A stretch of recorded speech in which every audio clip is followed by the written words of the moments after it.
Hello everyone, मैं सुमन और आज हम करते हैं इकोनॉमिक्स का जो पार्ट चल रहा था हमारा माइक्रो इकोनॉमिक्स हम कर रहे हैं। उसमें हम जो मार्केट स्ट्रक्चर की जो मार्केट्स हैं उसको हम कर रहे थे। परफेक्ट कंपटीशन हमने किया, मोनोपोली का हमने एक पार्ट किया था जिसके अंदर हमने इक्विलिब्रियम डिटरमिनेट कैसे करते हैं वो हमने सारा प्रीवियस वीडियो है उसमें किया था।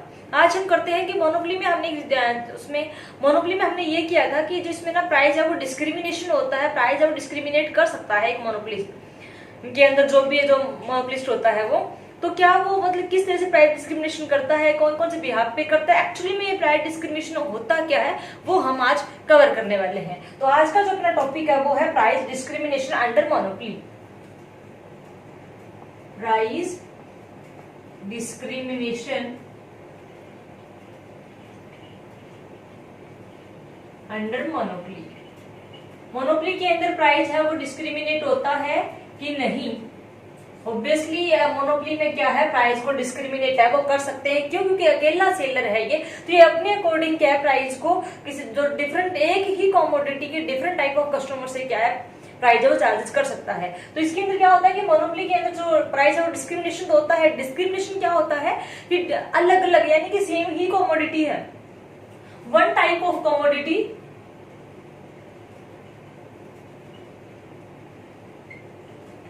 one type of commodity sale in different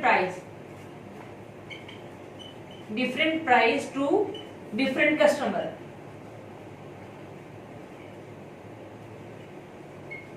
different customers को क्या है प्राइस पे सेल करते हैं। अगर जो भी कंज्यूमर होते हैं उनको एक ही टाइप की कमोडिटी होती है लेकिन उनको अलग अलग जो प्राइस है उसके ऊपर क्या है ये सेल करता है। तो इसमें जो कितने टाइप की होती है हमारा प्राइस डिस्क्रिमिनेशन, इसका टाइप्स क्या क्या होंगे, इसके टाइप्स कितने टाइप्स की होगी ये एक होता है पर्सनल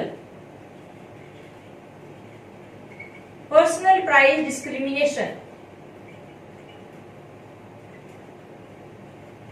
पर्सनल प्राइस डिस्क्रिमिनेशन में क्या होगा कि इसमें ना पर्सनली अपने जो कस्टमर की ना एबिलिटी देखता है कि एक कस्टमर है, एक कंज्यूमर है, उसकी कितनी एबिलिटी है उस पर्टिकुलर गुड्स के लिए पे करने के लिए। तो अगर कोई रिच है तो उससे क्या करेगा वो हायर प्राइस चार्ज करेगा, और वहीं अगर कोई पुअर पर्सन है तो उससे क्या करेगा लो प्राइस चार्ज करेगा। लाइकवाइज एक बहुत ही स्पेशलिस्ट सर्जन है, उस एरिया में कोई और है भी नहीं है, तो वो कोई चीज का ऑपरेशन करता है, वो ऑपरेट करता है, तो उसके रिगार्डिंग क्या है कि अगर वो सेम टाइप ऑफ ऑपरेशन करता है तो एक रिच पर्सन है उससे वो 15,000 चार्ज करता है, वहीं अगर कोई पुअर है उससे 10,000 7,000 है वो चार्ज करता है। तो वो क्या हो गया पर्सनली प्राइस को डिस्क्रिमिनेट कर रहा है, यानी कि यहाँ पे कस्टमर की एबिलिटी ऑफ उसको पर्टिकुलर कमोडिटी की उस एबिलिटी को चेक करते हैं, उसी के बिहाफ पे क्या प्राइस है वो चार्ज किया जाता है।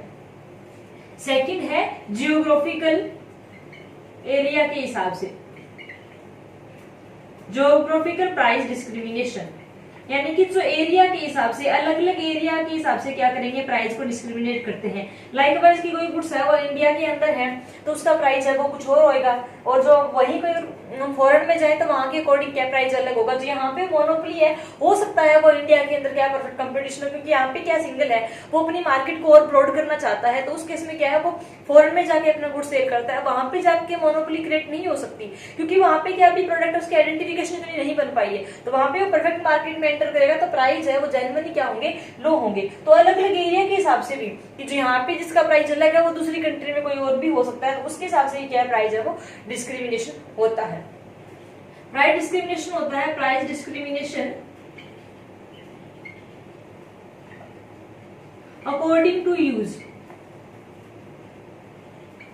अकॉर्डिंग टू यूज एक पर्टिकुलर कमोडिटी के यूज के हिसाब से भी क्या है प्राइस ऑफ डिस्क्रिमिनेशन होता है। कैसे कि जो इलेक्ट्रिसिटी है उसका चार्जेस है, अगर वो डोमेस्टिक में वो यूज कर रहा है डोमेस्टिक पर्पज के लिए तो उसकी जो पर यूनिट एक्सपेंसेस है वो ज्यादा होते हैं। अगर वही कोई एग्रीकल्चर में अपनी ट्यूबवेल वगैरह चलाने के लिए जो लगता है तो उसकी जो पर यूनिट है वो क्या है रेट है वो कम होते हैं। तो वो यूजेस के अकॉर्डिंग है कि वो डोमेस्टिक पर्पज के लिए यूज हो रहा है तो वहां पे क्या होगा प्राइस है वो हायर होगा। अगर वो वहां पे वो एक एग्रीकल्चर पर्पज के लिए है तो वहां पे क्या होगा उसका प्राइस है वो लो होगा। एक है प्राइस डिस्क्रिमिनेशन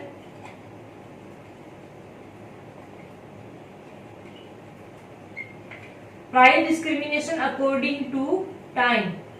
टाइम के अकॉर्डिंग भी प्राइस है वो डिस्क्रिमिनेट होता है कि जो अलग अलग टाइम के हिसाब से, जैसे कि जो पहले हमारे एसटीडी हुआ करती थी, तो उसमें क्या होता था कि जो मॉर्निंग टाइम है या अर्ली मॉर्निंग टाइम है या लेट नाइट टाइम है, तो उसका जो जो हमारा रेट होता था कि पर मिनट जो खर्चा आएगा वो कम होएगा, और जो बाकी डेज के टाइम में तो वहां पे क्या होगा वो ज्यादा होंगे। तो यानी कि अकॉर्डिंग टू टाइम क्या होता है कि किस तरह का टाइम है, उस टाइम के अकॉर्डिंग भी क्या प्राइस है वो डिस्क्रिमिनेट हो सकता है कि वो अलग अलग चार्ज करें, उसी टाइप की सर्विस ले रहे हैं। लेकिन अगर आप अर्ली मॉर्निंग लेते हो तो आपको प्राइजेस हैं वो कम पड़ेंगे, अगर आप बाद में डे टाइम में लेते हो तो आपको प्राइजेस हैं वो ज्यादा पड़ेंगे। तो ये क्या हो गया टोटल की हमारे 4 टाइप के हैं वो प्राइस डिस्क्रिमिनेशन होता है। पर्सनल प्राइस डिस्क्रिमिनेशन, जिसमें क्या पर्सनली वो क्या एबिलिटी देखता है कस्टमर की, उसके अकॉर्डिंग प्राइस को डिस्क्रिमिनेट करता है। जियोग्राफिकल प्राइस डिस्क्रिमिनेशन यानी कि जियोग्राफिकल एरिया के हिसाब से क्या है प्राइस है वो अलग अलग एरिया के हिसाब से क्या है प्राइस चार्ज करता है। यहाँ पे क्या होगा इस यूज के अकॉर्डिंग की पर्टिकुलर उसका यूज क्या है उसके अकॉर्डिंग करता है, और टाइम के अकॉर्डिंग कि टाइम की जो अलग अलग टाइम में क्या है उसी पर्टिकुलर कमोडिटी का अलग अलग प्राइस होगा। तो ये हमारा क्या है प्राइस डिस्क्रिमिनेशन है। सबसे पहला कि अगर इस तरह क्वेश्चन आए कि is possible under monopoly price discrimination, price discrimination और मोनोपोली के अंदर क्या है पॉसिबल है, तो बिल्कुल है। मोनोपोली में ही मेनली प्राइस है वो डिस्क्रिमिनेट होता है। तो इस तरह इसके 4 टाइप है। तो नेक्स्ट इसका हम करते हैं प्राइस डिस्क्रिमिनेशन का, इसकी डिग्री भी है अलग अलग। बेसिकली इसको 3 डिग्रीज में डिवाइड किया गया है, first, second and third. First degree, second degree,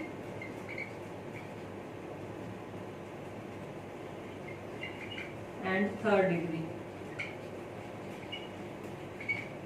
3 degrees में क्या है इसको डिवाइड किया गया है। पहली डिग्री के अंदर क्या होगा, इसमें जो हायर मोनोपोली होती है यानी कि जो प्राइस डिस्क्रिमिनेशन है ना वो काफी हाई होता है इसके अंदर, कि जो अलग अलग कस्टमर से डिफरेंट टाइप के प्राइसेस है वो क्या करेगा चार्ज करेगा। यानी कि इसमें जो एक ही कमोडिटी का अलग अलग तरीके से प्राइस है वो चार्ज करते हैं कि उसकी कितनी एबिलिटी है वो कितना पे कर सकता है उसके हिसाब से। जो सेकंड डिग्री है उसमें हमने जैसे पर्टिकुलर हमने किया था कि मोनोपोलिस्टिक है तो उसमें एक लिमिट तक होता है। इसमें तो क्या है कि वो स्टार्टिंग से जितना हो कि प्राइस है वो क्या डिफरेंट प्राइस है वो चार्ज करेगा ही करेगा।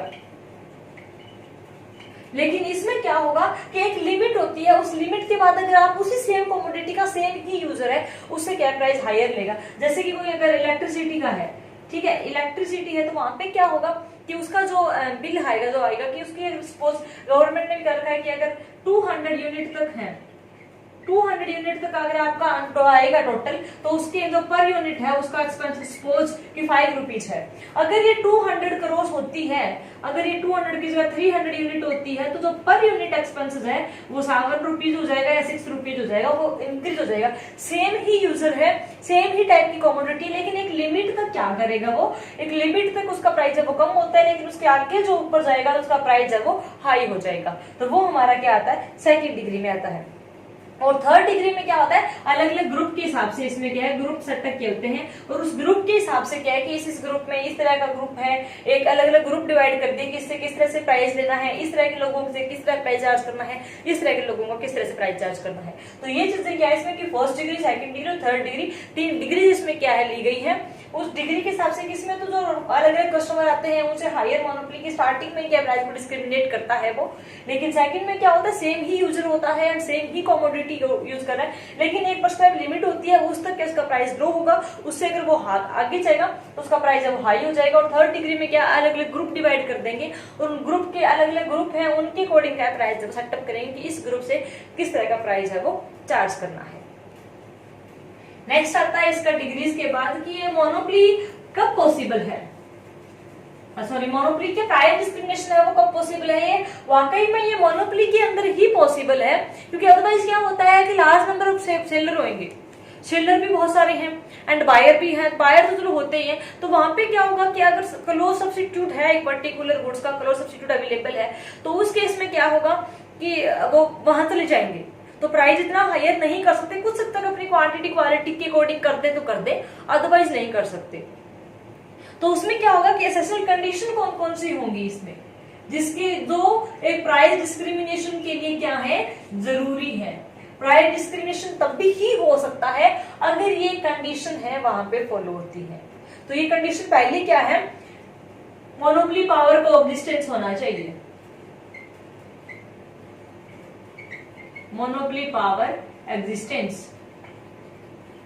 ये सबसे पहली चीज क्या है कि वहां पे मोनोपोली पावर होनी चाहिए कि एक सिंगल ही सेलर होगा तभी वो प्राइस डिस्क्रिमिनेट कर सकता है, अदरवाइज नहीं। कि वहां पे अगर और है सेलर, काफी सेलर और है वहां पे अवेलेबल है, तो हम क्यों जाएंगे उसके पास जिसके प्राइस हायर है, या हम उसके पास क्यों जाएंगे जो प्राइस है वो डिफरेंट डिफरेंट टाइप से हमसे हाई चार्ज कर रहा है, किसी से लो चार्ज कर रहा है, तो हम उसके पास क्यों जाएंगे, हम कहीं और चले जाएंगे। इसलिए क्या है कि जहाँ पे मोनोपोली पावर होगी, एक सिंगल सेलर होगा तो वो ऐसा कर सकता है, तो ये होना जरूरी है, तब भी प्राइस डिस्क्रिमिनेशन है वो पॉसिबल है, अदरवाइज नहीं हो सकता। एक नेक्स्ट क्या है, सेपरेट मार्केट होनी चाहिए।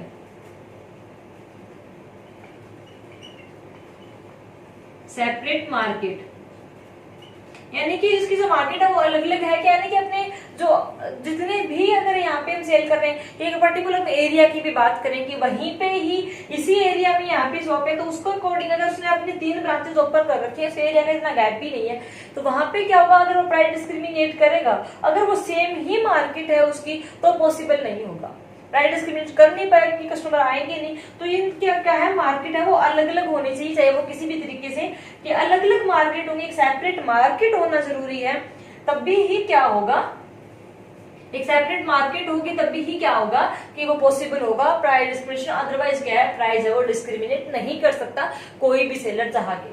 नेक्स्ट है जो इलास्टिसिटी डिमांड है, elasticity of demand. Elasticity of demand क्या है, शुड बी डिफरेंट, अलग अलग मार्केट की, हमने सेपरेट मार्केट की बात करी है, तो जितनी भी मार्केट्स हैं उसकी जो इलास्टिसिटी ऑफ डिमांड है वो अलग अलग होनी चाहिए, ठीक है, यानी कि वो डिफरेंस होना चाहिए, कहीं फ्लेक्सिबल है, अप एंड डाउन होना चाहिए। अगर सबकी सेम सेम है तो वहां से हम सेम ही प्राइस चार्ज कर सकते हैं, अदरवाइज नहीं कर सकते। तो इसलिए क्या है कि जो इलास्टिसिटी ऑफ डिमांड है ये अलग अलग हो, जितनी भी मार्केट की, ए मार्केट है, बी मार्केट है, सी मार्केट है, तो उसकी जो इलास्टिसिटी ऑफ डिमांड है ना वो अलग अलग होगी, तो वो अलग अलग होगी तभी ही क्या है, प्राइस है वो डिस्क्रिमिनेट कर सकते हैं। और नो पॉसिबल फॉर रीसेल, जहां पे ये लगता है कि जो गुड्स हम सेल कर रहे हैं उसको हम रीसेल नहीं कर सकते, अगर उसको हम रीसेल कर रहे हैं तो फिर मोनोपोली इतनी रही भी नहीं है कि वहां से एक पर्सन है वो परचेज करेगा और नेक्स्ट क्या है वो सेल कर देगा। तो उस केस में क्या होगा कि जहां पे उस आइटम को जो रीसेल करना पॉसिबल ही ना हो, इजी ही ना हो कि जहां पे रीसेल हो सके, तो उस केस में क्या होगा कि जो रीसेल हो सकेंगे वो उसकी प्राइस डिस्क्रिमिनेशन नहीं हो सकता, क्योंकि वो पर्सन आके सेल कर देगा, उसको हो सकता है कि वो लार्ज क्वांटिटी में हमसे परचेज करे, तो उसके बाद क्या वो फर्दर आगे मार्केट में सेल करे अलग अलग क्वांटिटी में, तो उसके अकॉर्डिंग तो यहाँ पे कि जो प्राइस डिस्क्रिमिनेशन है वो तब भी होगा कि अगर वो गुड्स है वो रीसेल नहीं हो सकती, अगर वो सेल कर दिया तो वो फाइनल कंज्यूमर के पास ही जा रही है, उसको फर्दर आगे सेल नहीं किया जाएगा, तो वो कंडीशन होंगी तब ही क्या है, प्राइस है वो डिस्क्रिमिनेशन पॉसिबल है, डिस्क्रिमिनेट पॉसिबल है, अदरवाइज नहीं होता। यानी कि इसके अंदर क्या है कि मोनोपोली पावर का होना जरूरी है, सेपरेट मार्केट होनी जरूरी है, जो इलास्टिसिटी ऑफ डिमांड है वो डिफरेंट होनी चाहिए मार्केट्स की, और जो गुड्स है वो रीसेल ना हो। अगर ये सारी कंडीशन अप्लीकेबल होती है यानी कि लागू है, तो वहां पे प्राइस डिस्क्रिमिनेशन है वो पॉसिबल है, अदरवाइज प्राइस डिस्क्रिमिनेशन है वो पॉसिबल नहीं है।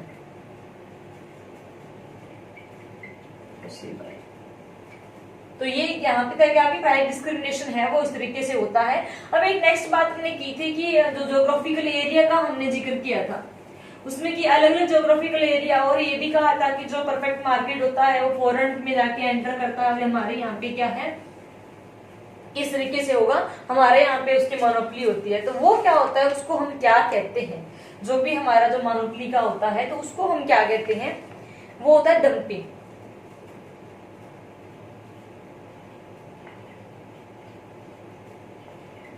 डंपिंग क्या होता है कि जो होम कंट्री है उसमें मोनोपोली होती है, और जो फॉरेन कंट्री है किसी भी वर्ल्ड की, तो वहां पे क्या होगा कि हम उसको हायर उसमें प्राइस में सेल कर रहे हैं, सॉरी परफेक्ट कंपटीशन में, यानी कि जो होम कंट्री है जो उसमें क्या करेगा, मोनोपोली होती है उस गुड्स की, वो मोनोपोली में सेल करता है, और वहीं अगर फॉरेन यानी कि वर्ल्ड की कोई भी कंट्री है वहां पे क्या होगा, परफेक्ट कंपटीशन होगा, यानी कि वहां की जो मार्केट में जाके वो एंटर करेगा वो परफेक्ट कंपटीशन के मार्केट में एंटर करेगा।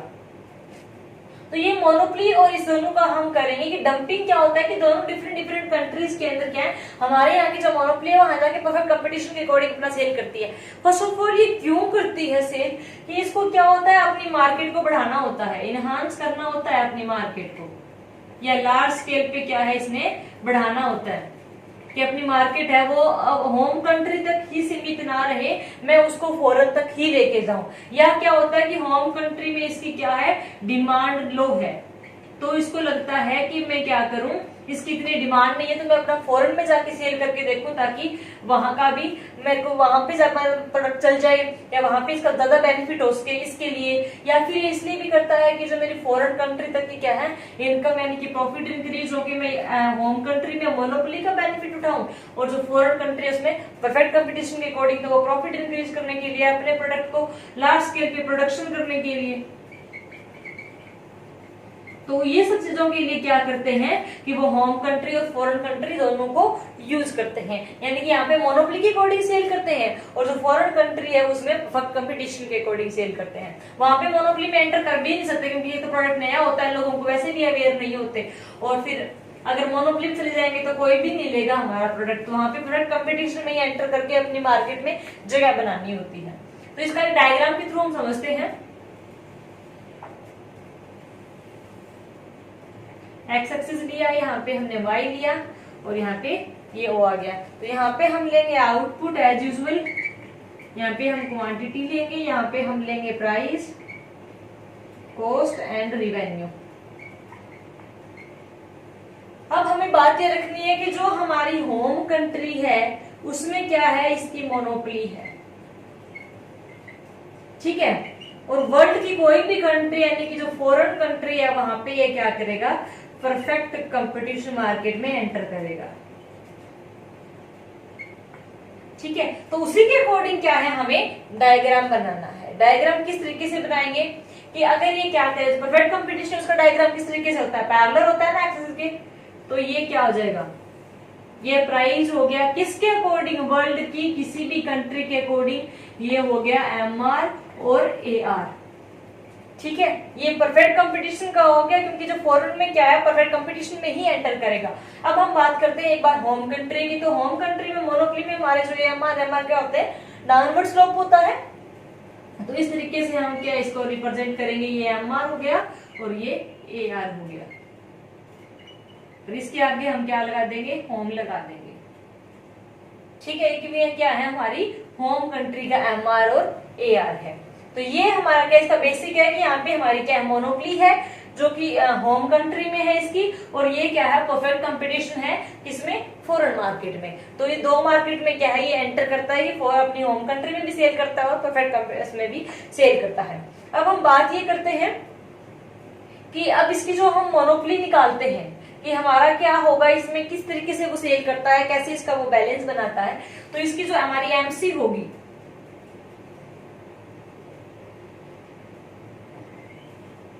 ये क्या होगी MC। First of all equilibrium क्या होगा, इस पॉइंट पे इक्विलिब्रियम होगा जहां पे MR और MC है वो इक्वल है, यानी कि जो होम कंट्री है उसका तो इस तरीके से जाएगा कि होम कंट्री का तो हमारा ये रहेगा, जो हमारा इक्विलिब्रियम पॉइंट है जहां पे दोनों कंडीशन फुलफिल हो रही है। तो हमें ध्यान में रखना ही है कि जो मोनोपोली के अंडर तो इक्विलिब्रियम ऐसे ही होता है जहां पे दोनों कंडीशन है वो हमारी फुलफिल हो। तो उसके बाद अब प्राइस कितना सेल करेगा, ये किस हिसाब से प्राइस देगा, तो ये इस क्वांटिटी को सेल करेगा कितने प्राइस पे, होम कंट्री में तो करेगा वो इस प्राइस के ऊपर यानी कि P1 प्राइस पे। जो क्वांटिटी क्या करेगा, इसको M नाम दे हम कि OM क्वांटिटी सेल करता है इस प्राइस के ऊपर, ठीक है। यानी कि इतनी क्वांटिटी होम कंट्री में जो प्राइस रखेगा वो कितना रखेगा, OP पे, और OM क्वांटिटी है वो क्या है सेल करेगा क्योंकि मोनोपोली है। और वहीं हम बात करें परफेक्ट कंपटीशन के फॉरेन में, तो वहां पे क्वांटिटी इतनी है तो वहां पे क्या करेगा, यहाँ पे इस तरीके से हम लेंगे कि ये क्या है ON ले लें कि इस प्राइस पे ये OP1 प्राइस हो गया, यहाँ पे की जो फॉरेन कंट्री है या वर्ल्ड की कोई भी कंट्री, तो वहां पे क्या आ जाएगा OP और वो क्या है ON क्वांटिटी सेल करेगा। तो वहां पे क्या है क्वांटिटी भी ज्यादा है परफेक्ट कंपटीशन में अगर एंटर करता है तो इस तरीके से क्या है इसका डायग्राम बनेगा। हमें ध्यान में रखना है कि ये हमारी परफेक्ट कंपटीशन का है। अगर लगे यहाँ पे इतना है तो आप थोड़ा सा खुला भी बना सकते हैं, थोड़ा सा इसको क्या है करके। तो इस जो अभी जो आया है कि जो होम कंट्री है उसमें ये कितना सेल करेगा, वहां पे इस तरीके से इन पॉइंट्स को आप कोई भी नाम दे लो कि इतना प्राइस के ऊपर, यानी कितना एक्स्ट्रा प्राइस क्या है होम कंट्री में चार्ज करेगा। अगर इसको अपना गुड्स है वो सेम कॉमोडिटी है, सपोज की एक कॉमोडिटी सेल करनी है इसको, तो वो अगर एक कॉमोडिटी उसको सेल करनी है, अगर वो फॉर अपनी होम कंट्री में सेल करेगा तो वो इस प्राइस के ऊपर सेल करेगा इतनी क्वांटिटी। अगर वही वो फॉरेन कंट्री में सेल करेगा तो इतना जो प्राइस है वो परफेक्ट कंपटीशन के अकॉर्डिंग चार्ज करेगा। तो ये क्या हो गया, डंपिंग हो गया कि अलग अलग कंट्रीज के अंदर अलग अलग प्राइस के अंदर एक के अंदर मोनोपोली दूसरे के अंदर परफेक्ट कंपटीशन के अकॉर्डिंग अपनी सेम ही कॉमोडिटी को सेल करता है। और ज्योग्राफिकल लोकेशन के हिसाब से भी प्राइस डिस्क्रिमिनेशन हो गया कि जो यहाँ पे क्या है प्राइस इंडिया के अंदर ही हमारा क्या है, होम कंट्री के अंदर प्राइस है वो इतना है और फॉरेन कंट्री में प्राइस है वो इतना है। तो अलग अलग एरिया है तो उसके हिसाब से क्या है प्राइस है वो अलग अलग चार्ज करता है। तो ये हमारा क्या हो गया, डंपिंग हो गया, यानी कि मोनोपोली का है जो मोटा, इसके अंदर जो मोटा मोटा है वो सारा चैप्टर हमने कवर कर लिया है। अगर कुछ और आपको इसमें कोई डाउट हो, कुछ पूछना हो तो आप कमेंट बॉक्स में कमेंट कर सकते हैं। तो आज के लिए इतना ही, इसी के साथ आपका मोनोपोली चैप्टर है वो ओवर होता है। आज के लिए इतना ही। Thanks for watching, bye bye.